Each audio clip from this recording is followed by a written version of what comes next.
अंकित और निधि के केस के बाद अब हम चलते हैं सुधीर और आरती राजावत के केस की तरफ। एक जोड़ा एक नई कोठी में रहने के लिए आया ताकि उनकी जिंदगी बेहतर बन सके।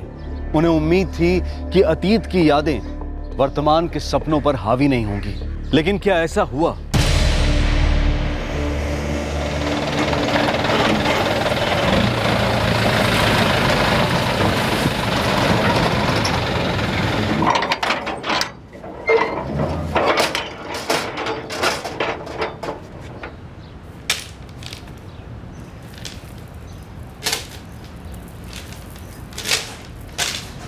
अरे भाई साहब, आप चूल्हा यहाँ कैसे रख सकते? किचन का सामान किचन में रखिए ना।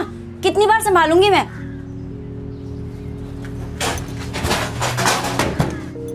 कितना समय भैया, बच्चों का कमरा पहले ठीक करना है, दीजिए ना सामान। सुरेंद्र, तू सवेरे फोन करके मुझे बता रहा है कि तू नहीं आएगा, ये कोई तरीका है?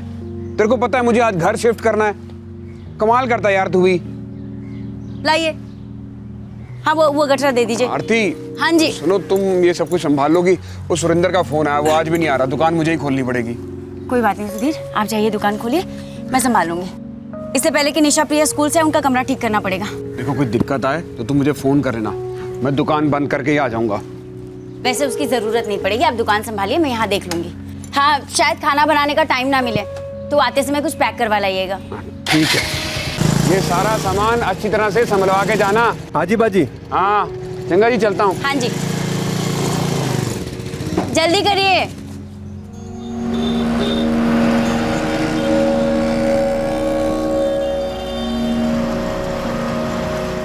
आप उम्मीद करते हो कि जगह और माहौल बदलने से हालात भी बदलेंगे, बेहतर होंगे, लेकिन उन लोगों का क्या जो कभी बदल नहीं सकते। अब भी और इसी वक्त अक्षय, निकल जा मेरे घर से। सर जी, अभी कहाँ जाऊंगा? एक दिन का टाइम दे दो। 1 मिनट भी नहीं, अभी के अभी अपना सामान उठाओ, निकल यहां से।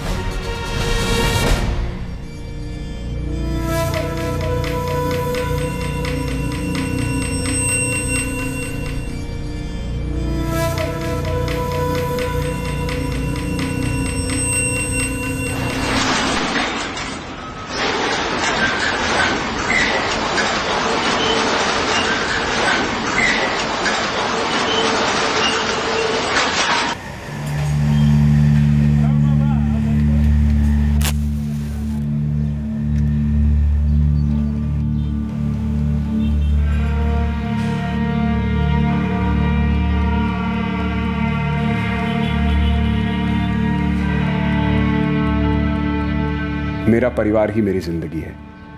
मेरी बीवी आरती और मेरी बेटियां निशा और प्रिया।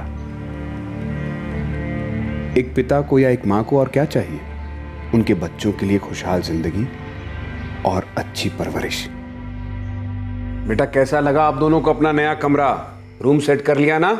हाँ पापा, मेरे स्कूल से आने से पहले ही मम्मी ने रूम सेट कर दिया था और ये रूम पहले वाले से भी ज्यादा बड़ा है। पापा, मुझे निशा दीदी की तरह बड़ा स्टडी टेबल चाहिए। अभी मैं फर्स्ट स्टैंडर्ड में पहुंच गई हूँ ना, इसलिए मुझे ढेर सारे होमवर्क मिलते हैं। आप थोड़े बड़े हो जाओ, फिर आपके लिए भी बड़ा सा स्टडी टेबल ले आएंगे। लो जी, आते ही डिमांड शुरू। खाना खाओ। आरती जी। मैं सोच रहा था कि 1 आध साल में पैसे जमा करके शहर के बीच में ही मकान ले लेंगे। वहां से मेरी दुकान और बच्चों का स्कूल पास हो जाएगा। आके 1 दिन भी नहीं हुआ, अभी तक सामान भी सेट नहीं हुआ और आप यहाँ से जाने की बातें करने लगे। पापा, मुझे ये घर बहुत अच्छा लगा। नहीं पापा, मुझे पहले वाला घर अच्छा लगता था। पापा, हम लोग यहाँ पे क्यों आए?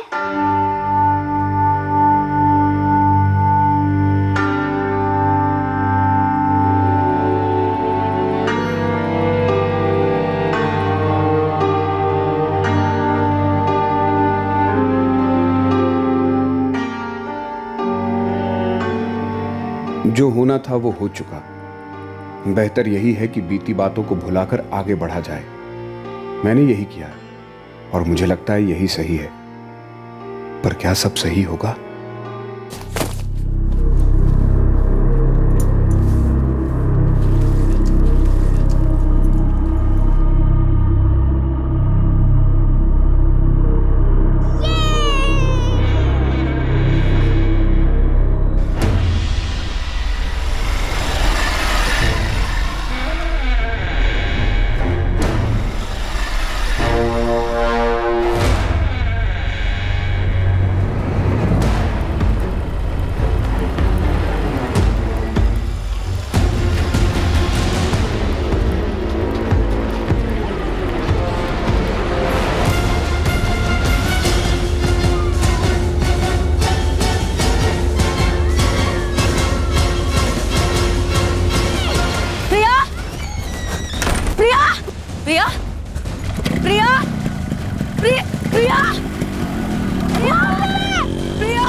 अभी 1 महीना भी नहीं हुआ था सुधीर और आरती राजावत को अपने इस नए घर में शिफ्ट हुए और यह हादसा हो गया। प्रिया को किसी ने अगवा कर लिया। अतीत में मिले किसी गम से उबरने के लिए सुधीर अपने पुराने घर से इस नए घर में शिफ्ट हुआ था, लेकिन हालात बेहतर होने की बजाय और बिगड़ गए। सुधीर को जब इस बात का पता चला तो मानो उसके पैरों तले से जमीन खिसक गई। क्या? पर कब? कैसे हुआ ये? सुधीर, मैं कपड़े सुखा रही थी, मेरे सामने कोई प्रिया को उठाकर ले गया। सब मेरी बेटी प्रिया सिर्फ 6 साल की है। प्लीज प्लीज आप कुछ कीजिए। वर्मा, बठिंडा से बाहर जाने वाले सभी रास्तों पर नाकाबंदी करो, सारी चौकियों को अलर्ट करो। सर। बैठिए। आपकी वाइफ ने बाइक का नंबर नोट किया था? पता नहीं साहब, मैंने पूछा ही नहीं। जैसे ही फोन आया मैं सीधा यहाँ आ गया। नहीं साहब, नंबर पर ध्यान नहीं गया। सब कुछ इतना जल्दबाजी में हुआ कि कुछ समझ में नहीं आया। बाइक पर जो आदमी था, आपने उसका चेहरा तो देखा होगा? ध्यान नहीं गया। मैं वहाँ कपड़े सुखा रही थी, प्रिया के चिल्लाने की आवाज आई तो मैं भागती हुई उसके पीछे गई, लेकिन तब तक वो बाइक आगे निकल चुकी थी। उस आदमी की पीठ थी मेरी तरफ और नंबर की तरफ ध्यान नहीं गया साहब। तो वो आदमी अकेला था या कोई था उसके साथ? नहीं सर, मैंने और किसी को नहीं देखा, शायद अकेला ही होगा। अजय, आसपास की दुकानों पे जाके पता करो। अगर प्रिया चिल्ला रही थी तो किसी न किसी का तो ध्यान गया होगा। जी सर।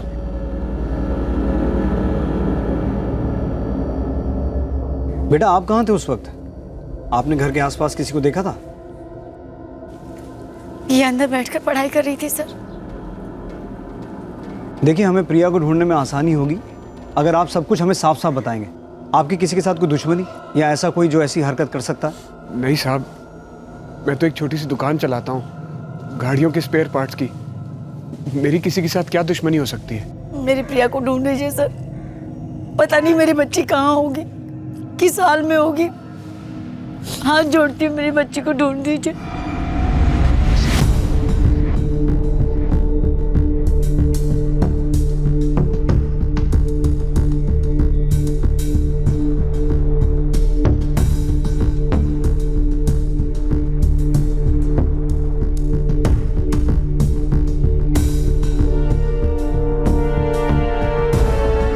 ये सब कैसे हो गया प्राजी?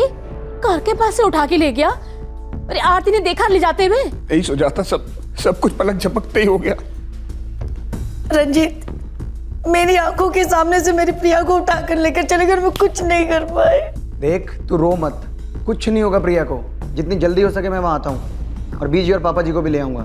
तू घबराइयो मत। सुनते हो जी, ओ, रंजीत का फोन आया सी, प्रिया पुत्र नु किसी ने अगवा कर लिया। क्या? ये कैसे हो गया? वो आंगन में खेल रही थी, कोई उसे उठा के ले गया। लेकिन वो तो उनका नवा घर है ना? हाँ सर, 4 घंटे से बठिंडा आने जाने वाले सभी रास्तों पर नाकाबंदी करके रखी है, लेकिन प्रिया अभी तक स्पॉट नहीं हुई है। शायद किडनैपर ने प्रिया को कहीं छुपा के रखा है। वर्मा, मुझे लगता है उसे पता चल गया होगा कि मामला पुलिस ने अपने हाथ में ले लिया है। कुछ देर तो शांत बैठेगा, लेकिन मौका मिलते ही शहर से भागने की कोशिश जरूर करेगा, जो हमें होना नहीं देना है। 24 घंटे नाकाबंदी रहनी चाहिए। ये जो कोई भी है, बच्ची के साथ शहर से बाहर नहीं जाना चाहिए।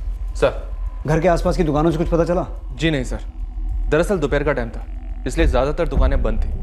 अजय शाम को फिर से दुकानदारों से बात करना शुरू करेगा। सभी दुकानदारों से पूछताछ करो, किसी ना किसी की नजर में तो जरूर आए होंगे। सुधीर और आरती के फोन भी टैप करो। अगर ये किडनैपिंग पैसों के लिए हुई है तो फिरौती का कॉल कभी भी आ सकता है।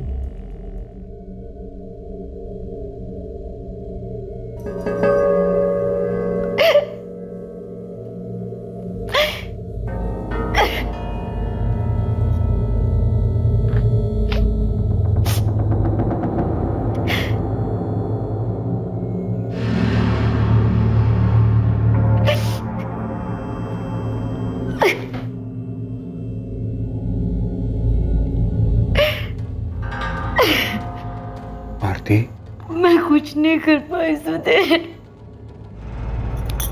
मैं कुछ नहीं कर पाई। मेरी आंखों के सामने मेरी प्रिया को उठा ले गया। मैं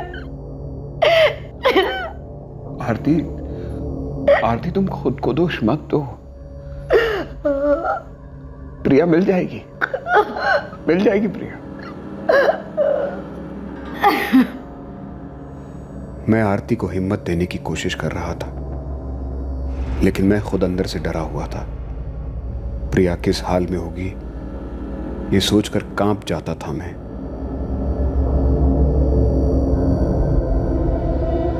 फिरौती के फोन का इंतजार हो रहा था पर कोई फोन नहीं आया। क्या इरादा था किडनैपर का, यह बात अभी तक साफ नहीं हुई थी। क्यों निशाना बनाया गया था एक 6 साल की मासूम बच्ची को? अगले दिन सुबह एक सुराग मिला, लेकिन इस सुराग के साथ कई नए सवाल भी खड़े हुए।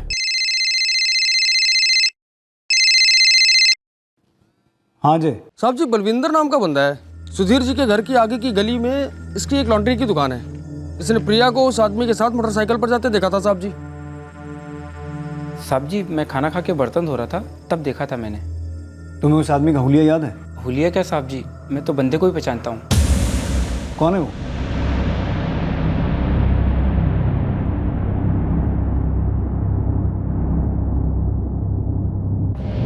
जी वो अक्षय गुप्ता था, प्रिया पुत्र को बाइक पे लेके जा रहा था। अक्षय गुप्ता? प्रिया चिल्ला रही थी? मैंने चिल्लाने की कोई आवाज़ नहीं सुनी। देख के लग नहीं रहा था कि किडनैपिंग हो रही है। तुम अक्षय गुप्ता को कैसे जानते हो? साहब जी, अक्सर मेरी दुकान पे कपड़े प्रेस करवाने आता था वो। उसी मोहल्ले में रहता है? जी, उसी मोहल्ले में रहता था। सुधीर जी का किराएदार था वो, उनके पुराने मकान में। सर आप क्या कह रहे हैं? ऐसा कैसे हो सकता है? ऐसा ही है सुधीर जी। आपके पुराने किराएदार ने ही आपकी बेटी को अगवा किया है। हमारे पास आई विटनेस है। नहीं सर, अगर ऐसा होता तो आरती ने उसे पहचान लिया होता। देखिए, आरती जी ने उसे पीछे से देखा था, तो हो सकता है ठीक से ना पहचान पाई हूँ। आप एक काम कीजिए, जितना जल्दी हो सकता है यहाँ आ जाइए। जी सर। क्या क्या कहा उन्होंने? पुलिस का कहना है कि लॉन्ड्री वाले ने बाइक पर अक्षय को देखा है प्रिया के साथ। अक्षय? नहीं सुधीर, वो अक्षय नहीं हो सकता। पीछे से ही सही, पर मैंने उसे देखा था। अक्षय होता तो मैं उसे पहचान लेती। नहीं सुधीर, वो पक्का अक्षय नहीं था।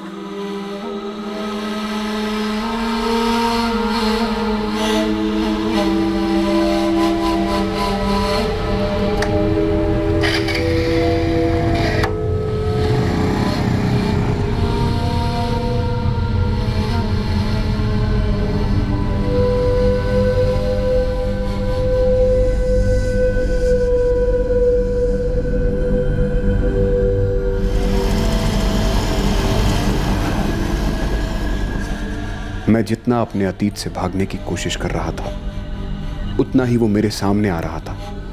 मैं सब कुछ भुला चुका था, आगे बढ़ चुका था, लेकिन फिर से गुजरा हुआ कल लौट आया था। कुछ लोग कभी नहीं बदलते। सुधीर जी, अक्षय गुप्ता का नंबर दीजिए।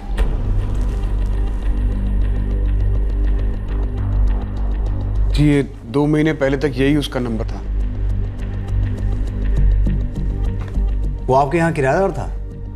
हाँ जी, करीब 1 साल पहले मेरे पुराने घर में ऊपर वाला कमरा खाली था, जो हमने उसे किराए पर दे दिया था। आप उसे कैसे जानते थे? जी, मेरा एक दोस्त उसे मेरे पास लेकर आया था, गुरदास। सुधीर, ओ भाई तू बोल रहा था किराएदार चाहिए ना तेरे को? हाँ। और ले भाई मिल, ये बंदा अक्षय गुप्ता।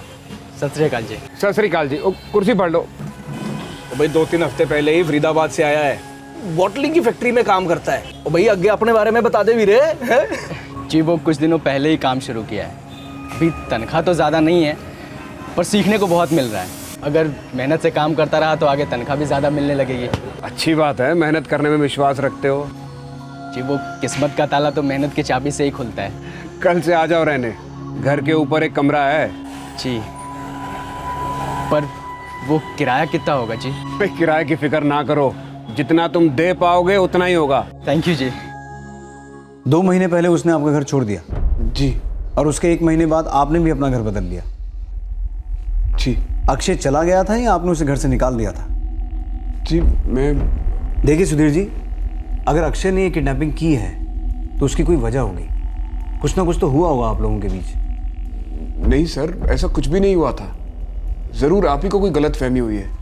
और फिर मेरी पत्नी ने उस आदमी को भागते हुए देखा था और उसका कहना है कि वो अक्षय नहीं था। लॉन्ड्री वाले बलविंदर का कहना है कि जब अक्षय आपके घर किराए पर रहता था तो उसकी दुकान पर कपड़े प्रेस करवाने के लिए आता था। वो भी उसे अच्छी तरह से पहचानता है। हो सकता है आपकी बीवी को गलतफहमी हुई हो। सुधीर जी, अगर हम ये मान के चलें कि अक्षय ने ये किडनैपिंग की है तो उसकी 2 ही वजह हो सकती हैं। या तो आपसे पैसे ऐंठने के लिए या फिर आपसे बदला लेने के लिए। अपना सामान उठाओ, निकल यहां से।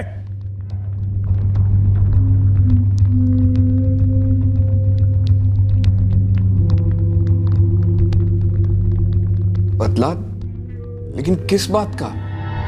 अक्षय हमारा घर 2 महीने पहले छोड़कर चला गया था, वो अचानक किस तरह आएगा? वो भी ऐसा कुछ करने, मुझे नहीं लगता। ठीक है, आप जा सकते हैं अभी। जी।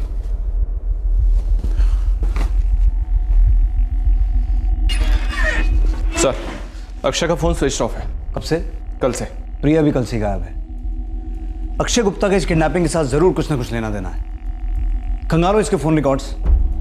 इस किडनैपिंग के पीछे बहुत कुछ छुपा हुआ है। सुधीर राजावत की चुप्पी भी बहुत कुछ कह रही है। वर्मा सर, अक्षय के साथ साथ सुधीर की फैमिली की भी हिस्ट्री निकालो। Yes sir.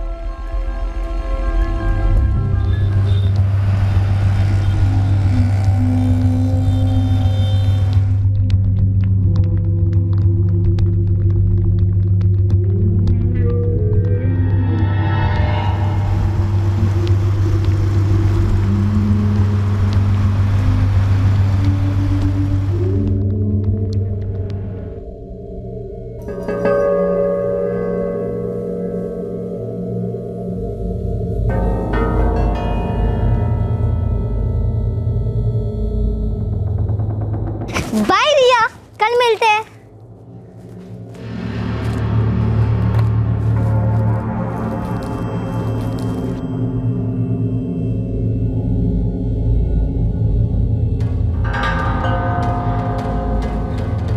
अरे निशा बेटा, बड़ी जल्दी आ गए आज आप स्कूल से।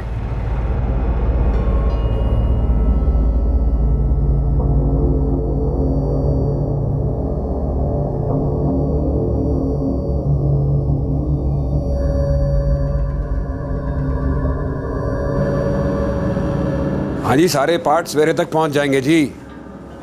चंगा ही चंगा चंगा। पापा, हाँ बेटा। आपसे एक बात कहूं? हाँ बेटा, बैठना। बोल ना बेटा, क्या बात है?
वर्मा सर। अक्षय के साथ साथ सुधीर की फैमिली की भी हिस्ट्री निकालो। Yes sir.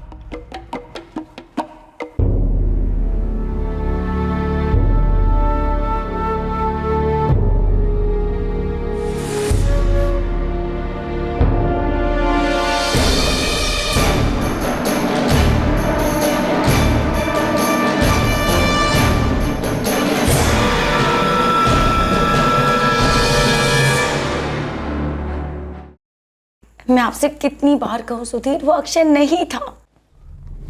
आरती, हमारे यहां आने के बाद अक्षय कभी यहां आया था? क्या कहा आपने? नहीं, आपको मुझ पर भरोसा नहीं? आरती, तुम कुछ और कह रही हो, पुलिस कुछ और कह रही है। मेरी समझ में नहीं आ रहा कि मैं क्या करूं। मेरी बेटी मुसीबत में है। सुधीर, प्रिया मेरी भी बेटी है।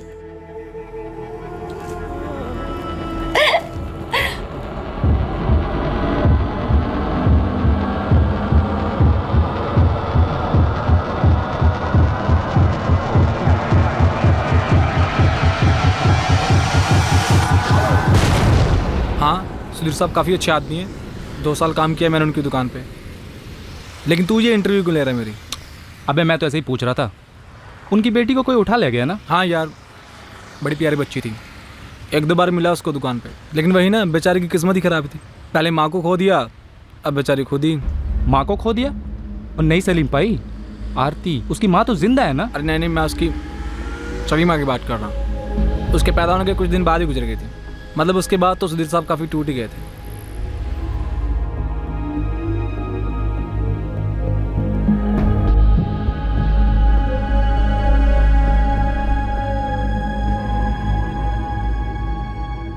सॉरी जी, मैं अपनी जिम्मेदारी अधूरी छोड़कर जा रही हूँ, पर मुझे पता है आप प्रिया का अच्छे से ख्याल रखेंगे। प्रिया का ख्याल तुझे ही रखना है, कुछ नहीं होगा तुझे, बस तू आराम कर, सब ठीक हो जाएगा। प्रिया की अच्छे से देखभाल हो। आप मेरी एक बात मानोगे? आप दूसरी शादी कर लेना, आपको सहारा भी मिल जाएगा और प्रिया को माँ। आप दोनों खुश रहो, और मुझे क्या चाहिए?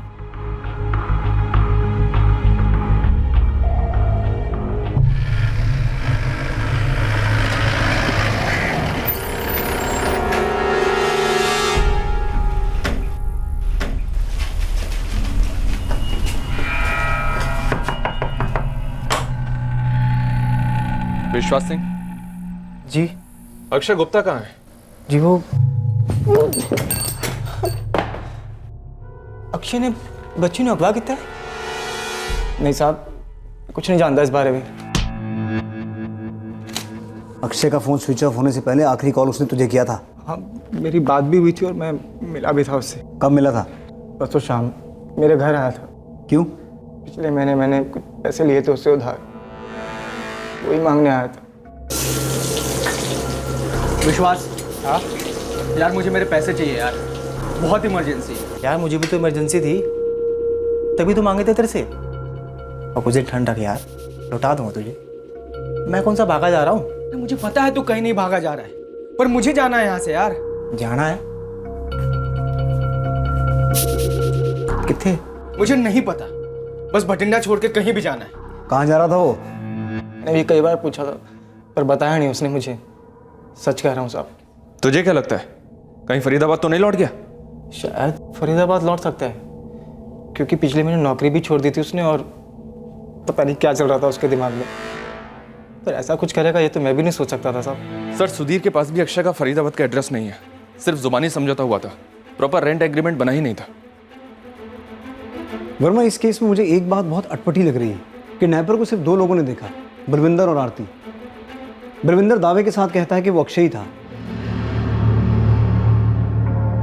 लेकिन आरती कहती है कि वो अक्षय हो ही नहीं सकता। सर, 2 महीने पहले अक्षय उनका घर खाली करता है और कुछ दिनों बाद रजावत फैमिली भी उस घर को छोड़कर कहीं और शिफ्ट हो जाती है।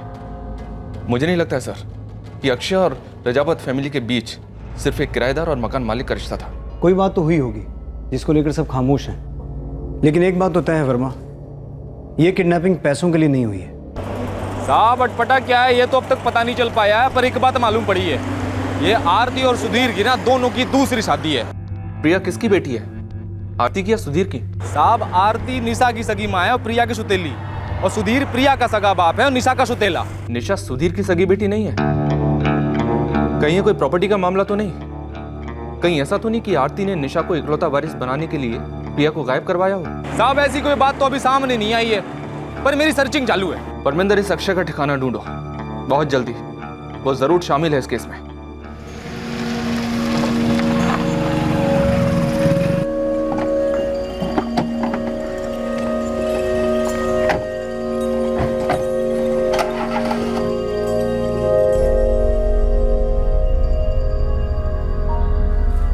बेजी,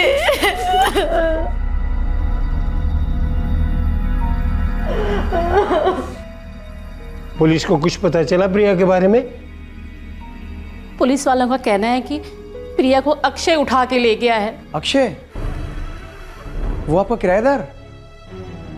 पर पुत्र, तू तो कह रही थी तूने उस बाइक वाले को पहले कभी देखा ही नहीं था। जितना मुझे ध्यान है वो अक्षय नहीं था, कोई और था पापा जी। पर अक्षय ऐसा क्यों करेगा? वो तो किराएदार था ना आपका।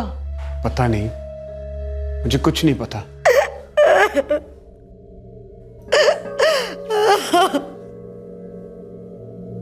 अतीत के पिटारे में छुपा एक सच सामने आया था कि आरती प्रिया की सगी मां नहीं थी। सुधीर की पहली पत्नी और प्रिया की सगी मां प्रिया के पैदा होने के कुछ ही दिनों बाद गुजर गई थी। अपने अपने हमसफर को बीच रास्ते में खो चुके आरती और सुधीर 4 साल पहले शादी के बंधन में बंधे थे और दोनों को उनके परिवार वालों ने ही मिलवाया था। सतगुरु होए दया। तुमने तो मेरे दिल दी गल कह दी थी सुजाता। मैं रोज वाहेगुरु से यही प्रार्थना करती हूँ कि मेरी आरती पुत्र दा घर फिर से बस जाए। मैं भी यही चाहती हूँ कि मेरे सुधीर भरा जी अकेले न रहे। प्रिया भी छोटी है। जैसा तुमने कहा है, अगर वो सच हो जाए तो मेरी आरती पुत्र और तुम्हारे भाई सुधीर का घर फिर से बस जाएगा। मैं भी सुधीर भरा जी नाल गल कर दिया। आप भी ना आरती ने पूछ लो। आरती पुत्र, तेरी उम्र ही क्या है? 30 साल भी पूरे नहीं किए। आगे सारी जिंदगी पड़ी है तेरे सामने। पुत्र, निशा के बारे में सोच। अगर तेरे और निशा का ख्याल रखने वाला कोई मिल जाए तो इसमें बुराई क्या है पुत्र? बस सिर्फ एक बारी सुधीर नू मिल ले, आगे तेरा फैसला। आरती मान गई? हाँ, तेरी बीजे ने मना लिया। और पापा जी, वो बात बताना जरूरी है क्या? अगर वो बात बता दी, बात बनना तो दूर, शुरू ही नहीं हो पाएगी। तो पापा जी ऐसा करते हैं, रहने देते हैं उस बात को, खामोश रहते हैं। रंजीते ठीक ही कहंदा है। की जरूरत है वो सब बातें करने की? और अगर कल शादी के बाद किसी और से पता चला तो वो यही सोचेंगे हमने धोखा दिया उन्हें। तो कल का सोच के बेटी का आज खराब करोगे? तुसी ऐसे ही सोचते रहोगे ते हो चुका बेटी दा ब्याह। मेरी अलका भाभी प्रिया के जन्म के कुछ दिन बाद गुजर गई थी।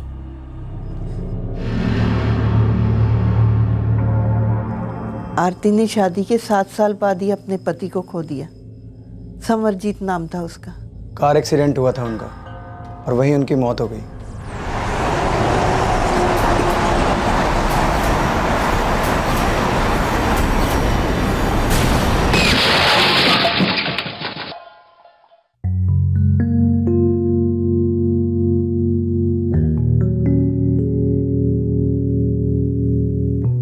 साहब, अमृतसर के चौक पुलिस थाने में पूरी जानकारी मिलेगी आपको। वहीं दर्ज हुआ था मामला। मामला प्रिया से ताल्लुक रखता है? नहीं साहब, उसकी सौतेली मां आरती से।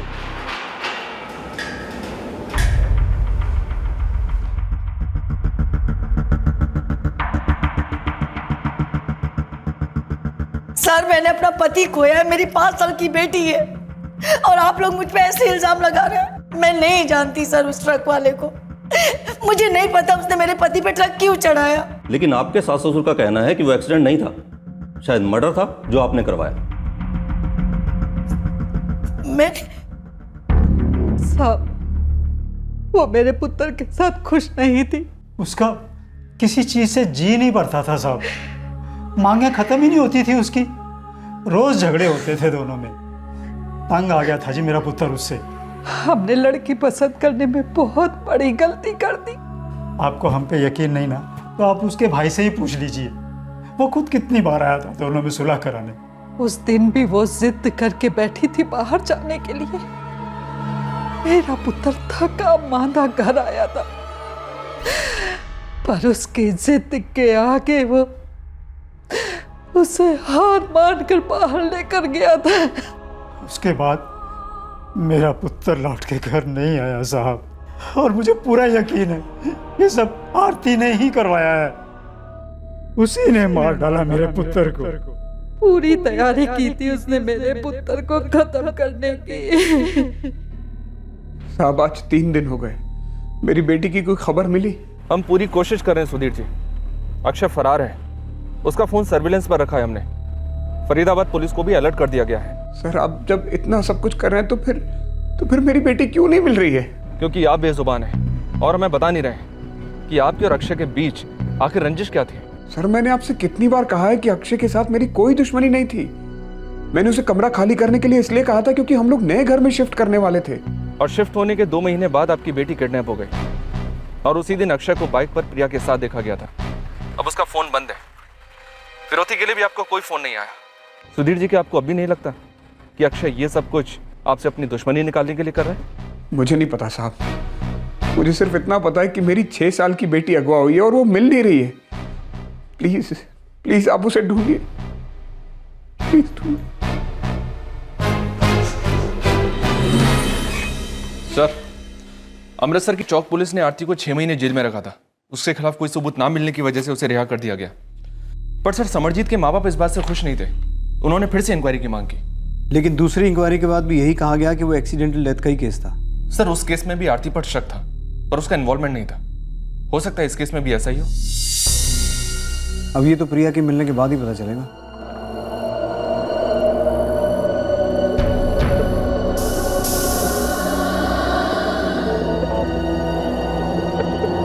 पुलिस की कोशिश जारी थी, लेकिन अक्षय अब तक उनकी पहुंच से दूर था और प्रिया भी। सवाल अब भी वही था कि इस किडनैपिंग का मकसद क्या था, किसने ये प्लानिंग की थी और क्या सब कुछ प्लानिंग के मुताबिक हुआ था? जी मैं कुछ समझा नहीं। सुधीर जी, 4 दिन हो गए हैं और हम आपकी बेटी को ढूंढ नहीं पाए। सर 4 दिन से मैं भी नहीं सोया हूं। प्रिया दिखाई नहीं देती लेकिन उसकी आवाज सुनाई देती है। निशा भी इस कदर सहम गई है कि उसके मुंह से आवाज नहीं निकलती, जैसे उसके मुंह में जबान ही ना हो। अब तक तो फिरौती के लिए कॉल आ जाना चाहिए था। पता नहीं इस अक्षय का प्लान क्या है। और दूसरी बात, अगर हम आरती जी की बात मान लें कि वो किडनैपर अक्षय नहीं था, कोई और था, फिर तो ये केस और उलझ जाता है, क्योंकि हम किडनैपर और उसके इरादे से बेखबर हैं। सुधीर जी, अगर कुछ जानते हैं तो ऐसे बेजुबान मत बने रहिए, क्योंकि आपकी खामोशी किसी और को बचाए ना बचाए, आपकी बेटी प्रिया की मुश्किलें जरूर बढ़ा देगी।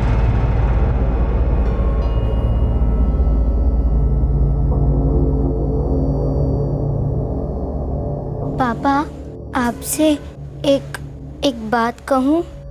बोल ना बेटा, क्या बात है? पापा, वो अंकल है ना? कौन अंकल? अक्षय अंकल। कुछ कहा है क्या अक्षय अंकल ने? वो रोज घर पे आते हैं। बेटा, अब वो हमारे किराएदार हैं, पेइंग गेस्ट। अब ऊपर वाला कमरा उनका है। जैसे पापा रात को घर पे काम से वापस आते हैं, वैसे ही वो भी काम से घर पर आते हैं। और वो रात का खाना भी तो हमारे साथ ही खाते हैं, मेरे साथ चाय भी पीते हैं। इसमें कुछ गलत नहीं है।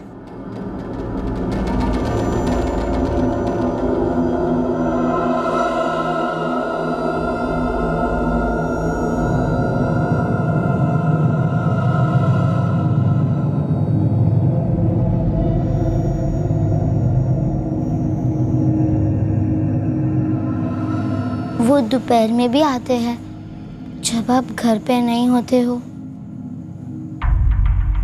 अच्छा, बेटा आप कहना क्या चाहते हो? उन्होंने कुछ किया है आपके साथ?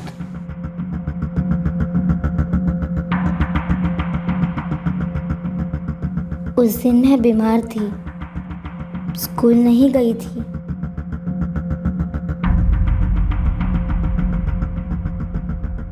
मैं पानी पीने किचन में गई, तब मैंने कुछ आवाज सुनी। आवाज मम्मी के रूम से आ रही थी। तुम बहुत मस्ती करते हो, बच्चे सुन लेंगे, चुप रहा करो थोड़ा सा। कोई नहीं है यहाँ पे। अच्छा। वो अक्षय अंकल की आवाज थी। बेटा, उन्हें घर पर कोई काम होगा इसीलिए आए होंगे। आप इस बारे में ज्यादा मत सोचो, सब ठीक है।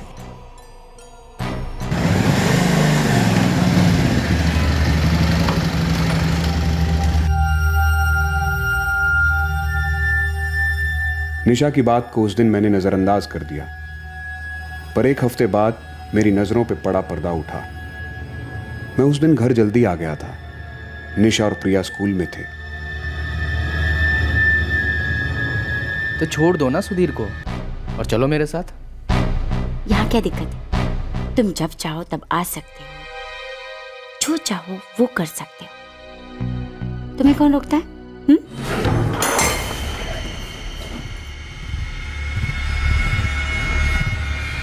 जब निशा ने मुझे बताया तो मैंने सोचा वो बच्ची है, कुछ गलत समझ बैठी है, पर जो उसे लगा वो सच था, और ये सच अब मैं भी देख चुका था। अब भी और इसी वक्त अक्षय निकल जा मेरे घर से। सर जी अभी कहाँ जाऊंगा, एक दिन का टाइम दे दो। 1 मिनट भी नहीं, अभी के अभी ना सामान उठाओ, निकल यहां से।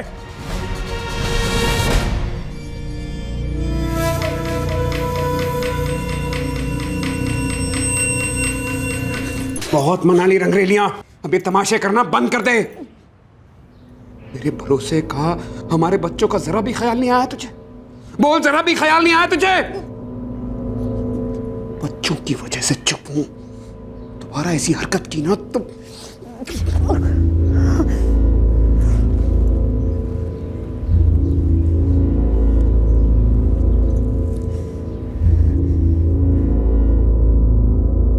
मैंने इस बारे में खामोश रहना ही बेहतर समझा, किसी को नहीं बताया। लेकिन आरती, उसने मेरा गुस्सा प्रिया पर निकालना शुरू कर दिया।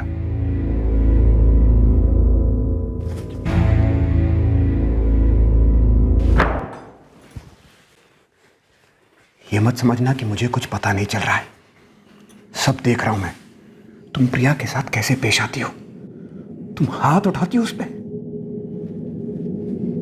अगर अब और ज्यादती की तो बर्दाश्त नहीं करूंगा, तलाक दे दूंगा तुम्हें। दे दो ना, तलाक दे दो। तुम्हारे साथ रहना भी कौन चाहता है, लेकिन एक बात याद रखना, मेरी और निशा के खर्चे के पैसे देना, बड़ी बड़ी तलाक देने वाले। एक पैसा नहीं मिलेगा तुझे, सिर्फ बदनामी मिलेगी। और ये मत सोचो इतनी आसानी से छोड़ दूंगा तुझे। अगर मैंने ये रिश्ता तोड़ा तो तेरा घमंड भी तोड़ूंगा। तेरी इस काली करतूत के बारे में सबको बताऊंगा जाके मैं। और ये मत भूलियो कि तुझे रंगरेलियां मनाते हुए सबसे पहले तेरी अपनी बेटी ने देखा है। अरे किस मुंह से उसे कोर्ट में झूठा साबित करेगी तू, बोल। हैं?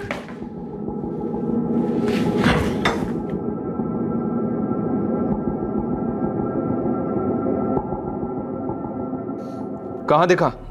यही है, बठिंडा बस डिपो पे। ठीक।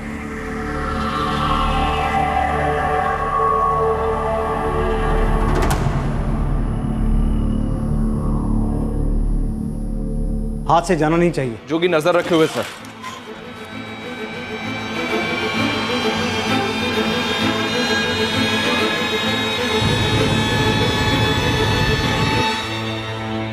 क्या अब भी आपको मुझ पे शक है? नहीं, शक नहीं है, मैं सिर्फ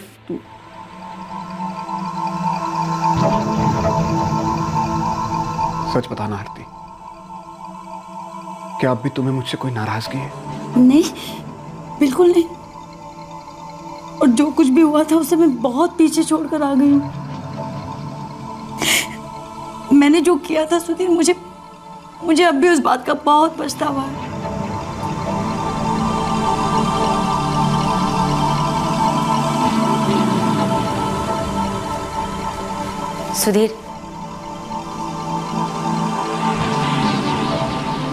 सुधीर समझ नहीं आ रहा, मैं अपने किए की माफी कैसे मांगू। भूल नहीं, पाप हुआ है मुझसे।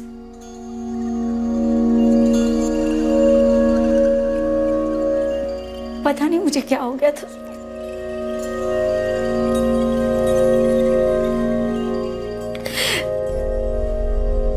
बह गई थी मैं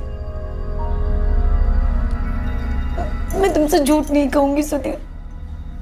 अक्षय अक्सर मुझे देखा करता था, मुझे भी धीरे धीरे अच्छा लगने लगा। पता ही नहीं चला मैं कब उसकी ओर खींची चली गई।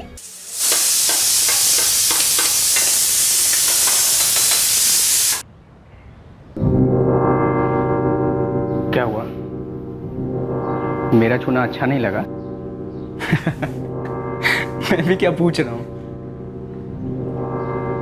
अगर मेरा छूना अच्छा नहीं लगा होता कब का पीछे हट जाती, या फिर मुझे धक्का दे दिया होता। अक्षय, वो मैं पता है मुझे, शादीशुदा हो तुम। दो बच्चों की माँ हो पर बहुत खूबसूरत हो। मैं कब से इस दिन का ख्वाब देख रहा था, अब जाके पूरा हुआ है। अंदाजा था मुझे, पर आग इतनी भड़क रही है दोनों तरफ, मुझे नहीं पता था।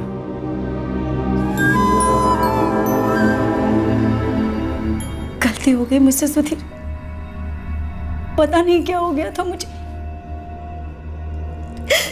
भगवान जाने मैंने आपको क्या क्या कह दिया। शर्म आनी चाहिए मुझे माफ कर दीजिए सुधीर। आरती, माफ कर दीजिए मुझे। माफी मांगने की कोई जरूरत नहीं है।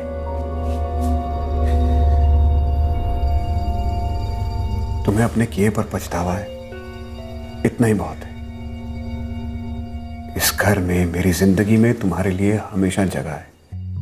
बस ये मान लो कि कुछ देर के लिए तुम घर से बाहर चली गई थी, पर अब घर वापस आ गई हो।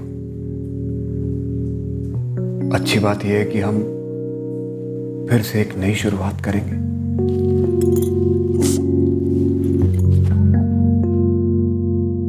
मैं जानती हूँ सुधीर कि दाग मिट जाते हैं पर उसका निशान हमेशा के लिए रह जाता। जैसी पुलिस ने अक्षय का नाम लिया, मुझे पता था कि उंगलियां मुझ पर भी उठेंगी। और जो कुछ भी मैंने किया है उसके बाद मुझ पे विश्वास करना इतना आसान नहीं होगा आपका। मैं तुम पे शक नहीं कर रहा हूं।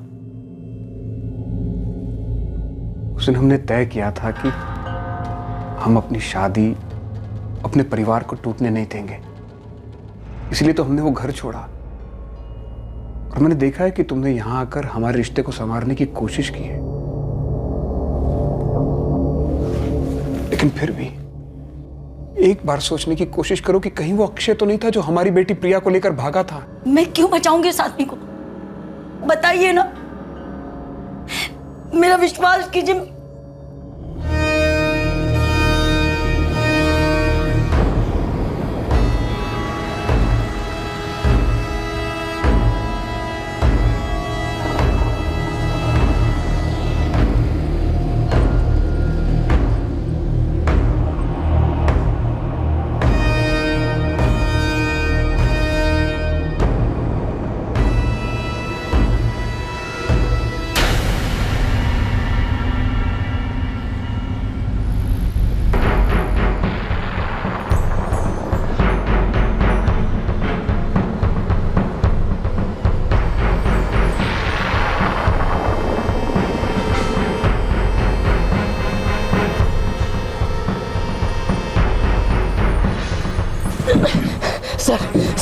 सर मैंने कुछ नहीं किया, मुझे नहीं पता प्रिया कहाँ है सर।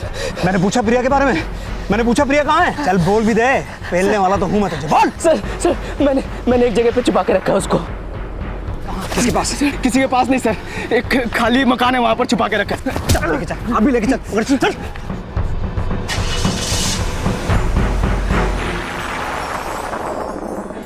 लॉन्ड्री वाले बलविंदर ने खुद देखा था अक्षय को प्रिया को ले जाते हुए।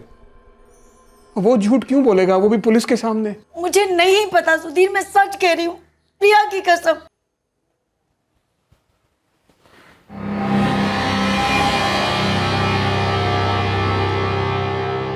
पापा। हाँ बेटा।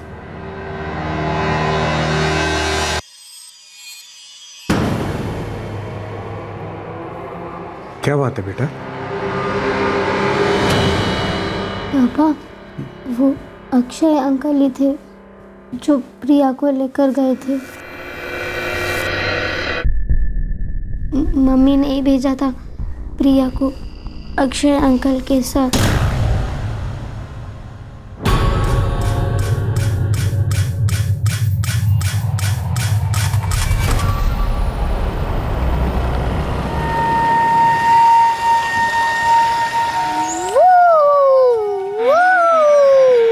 हेलो प्रिया बेटा। हेलो। कैसे हो? ठीक हूँ। प्रिया बेटा, पापा ने तुम्हें बुलाया है दुकान पर, इसलिए अक्षय अंकल तुम्हें लेने के लिए आए। चलो। बाइक से जाएंगे? बिल्कुल बाइक से जाएंगे, बहुत मजा आएगा। निशा दीदी को भी लेके चल रहे, मैं अभी उसको बुलाती हूँ। नहीं बेटा, पापा ने तुम्हें अकेले बुलाया है। वो तुम्हें स्टडी टेबल चाहिए था ना, बड़ा वाला, वो दिलाने के लिए। निशा दीदी अभी होमवर्क कर रही है, इसलिए तुम जाओ अंकल के साथ, बहुत मजा आएगा बाइक पे। चलो पापा के पास। बहुत मजा आएगा। बहुत मजा आएगा, चलो।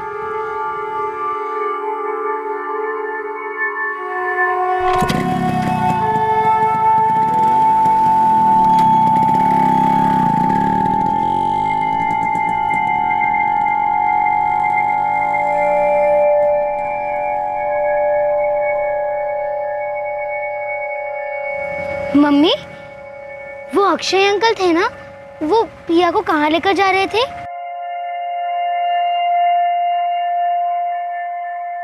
पापा, मम्मी मुझे रोज डराती थी, कहती थी अगर मैंने आपको बोला तो वो मुझे मार देंगी। मैं मार दूंगी तुझे? सुधीर, ये लड़की झूठ बोल रही है, किसी ने भड़काया इसे। इसकी बात पे विश्वास मत करना। क्यों झूठ बोल रही तू? पापा, मैं झूठ नहीं बोल रही हूँ। अक्षय अंकल 2-3 बार घर पे भी आए थे, मम्मा अभी भी उनसे बात करती है। मैं कह रही हूँ लड़की पागल हो गई है, दिमाग खराब हो गया इसका। हेलो सुधीर जी, अक्षय मिल गया है। प्रिया मिल गई? जी मिल गई, पर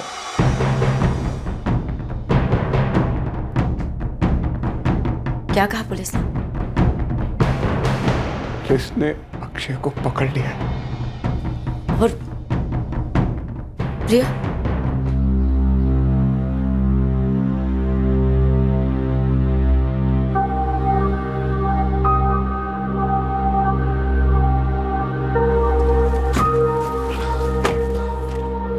कहाँ है? सर वो उस घर में।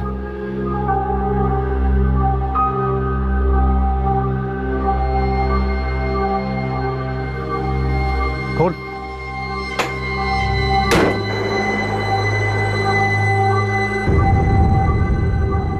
कहाँ है प्रिया? बेड के नीचे।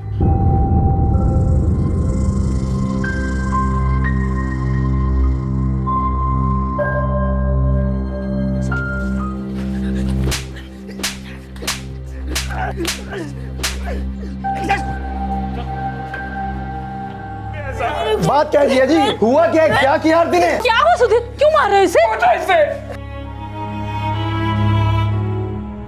निशा पुत्र, क्यों है बेटा?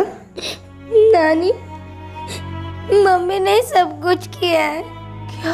मम्मी नहीं किया है। बीजी मैंने कुछ नहीं किया। जरूर इस लड़की को किसी ने कुछ खिला दिया।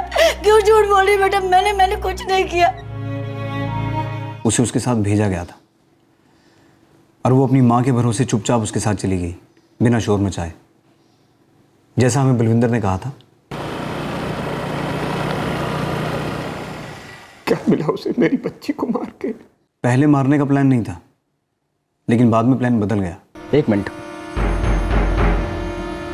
हाँ वो ठीक है, पर ये तो बता फोन कब करना है पैसों के लिए? अभी नहीं, यहाँ सब कुछ उल्टा हो गया है। जैसे ही मैंने सुधीर को बताया, वो सीधे पुलिस स्टेशन चले गया कंप्लेन लिखवाने के लिए। अबे ये क्या हो गया? अरे तूने तो कहा था कि क्या कहा था? उसे छोड़ो और आगे क्या करना वो सोचो। अभी फिरौती मांगना रिस्की हो सकता है हमारे लिए। अगर किसी को पता चला ना कि प्रिया का किडनैप तुमने किया है, तुम्हारे साथ शक मुझ पे भी जाएगा। अब पता तो चलेगा ही ना। निशा ने भी देखा था मुझे उसको ले जाते हुए, वो तो बोल ही देगी ना जाके। और ये उसकी चिंता नहीं है मुझे। तो मेरी चिंता है क्या? मैं क्या करूं? पैसे तो मिलने से रहे, भाग जाओ यहाँ से। पर इसका क्या करूं? प्रिया ने भी देखा है मुझे, क्या करूं उसका बता? यहाँ पर मैं सब संभाल लूंगी, लेकिन इस प्रिया का बंदोबस्त तुझे ही करना होगा। मतलब? मार दे उसे। आरती, हमारा प्लान सिर्फ पैसे हटने का था, किसी को मारने का नहीं था। कोई रास्ता नहीं है हमारे पास। अगर प्रिया वापस आई ना, तो उसकी किडनैपिंग के इल्जाम में तू जेल के अंदर होगा और मैं घर के बाहर।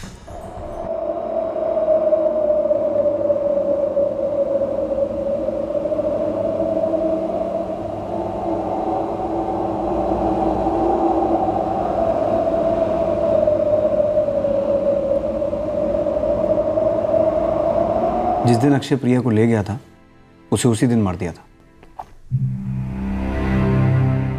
आरती ने किया है ये सब। मैंने सच्चे दिल से उसे माफ किया था। मुझे लगा उसे अपनी गलती का एहसास हो गया है, इसीलिए कभी आरती और अक्षय के रिश्ते के बारे में आपको नहीं बताया। मुझे लगा अक्षय मुझ पर गुस्सा था, इसीलिए उसने ये सब किया। अगर आरती, इतना जहर भरा हुआ था उसके अंदर। दोनों के दिमाग पर हवस हावी हो गई थी और उनके रिश्ते के बीच आप दीवार थे। कोई पछतावा नहीं था आरती को, सब नाटक था अपनी अय्याशियों को पूरा करने का। मेरी बच्ची झूठ बोली, उसे किसी ने सिखा दिया है। मैंने कुछ नहीं किया सर, मेरा विश्वास कीजिए, मैंने कुछ। बस! तुम अपना इल्जाम अक्षय के सर मरने की कितनी भी कोशिश करो, लेकिन सच नहीं बदलने वाला। और इस केस में अक्षय नहीं, निशा भी गवाह है। और तुम्हारा वो दूसरा सेल फोन जो अक्षय ने तुम्हें दिया था, वो भी ट्रेस हो गया है, जिस पर तुमने सारी प्लानिंग की थी। तुम्हारा पति बहुत भोला है आरती, उसे एक बार भी तुम पर शक नहीं हुआ। तुमने उसके साथ बेवफाई की, उसने तुम्हें माफ कर दिया, लेकिन तुमने दोबारा धोखा दिया उसे। मुझे उसके साथ नहीं रहना था, मैं उसे तलाक देने को भी तैयार थी, पर सुधीर मुझे पैसे नहीं देना चाहता था। इसी बहाने मुझे बांध कर रखना चाहता था और मैं उससे छुटकारा पाना चाहती थी। मुझे अक्षय के साथ रहना था। तो चली जाती अक्षय के साथ। पर मुद्दे की बात यह है कि सुधीर के पैसे के बगैर तुम्हारी अय्याशी कैसे पूरी होती। तुम्हें अक्षय का साथ और सुधीर का पैसा दोनों चाहिए थे, और तुम्हारे इसी लालच ने एक 6 साल की मासूम बच्ची की जान ले ली। मैं ऐसा कभी नहीं चाहती थी सर, लेकिन सुधीर की सबसे बड़ी कमजोरी थी प्रिया के लिए वो कुछ भी कर सकते थे, और मुझे प्रिया के जरिए ही वो सब कुछ मिल सकता था जो मैं चाहती थी। क्या मिला? सच तो ये है आरती कि तुमने उस बच्ची की जान ले ली जो तुम्हें अपनी मां समझती थी। ये खून अकेले अक्षय ने नहीं किया है, वो बेवकूफ तो तुम्हारे चक्कर में फंस गया, और तुम दोनों इंसानियत छोड़कर हैवानियत पे उतर आए।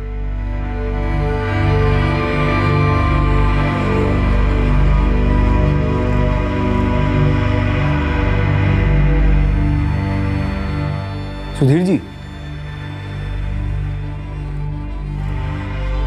आपको शादी से पहले आरती के बारे में सब कुछ बताया गया था? मेरा मतलब है उसके पहले पति की मौत के बारे में।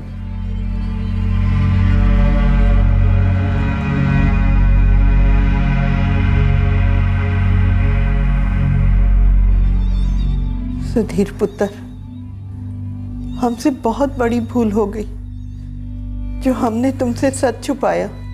हम स्वार्थी हो गए थे। हम तुम्हारी हालत को समझते हैं, अब हम देखभाल करेंगे निशा की। निशा मेरी बेटी है, ये यहीं रहेगी अपने पापा के पास। मैं रखूंगा इसका ख्याल।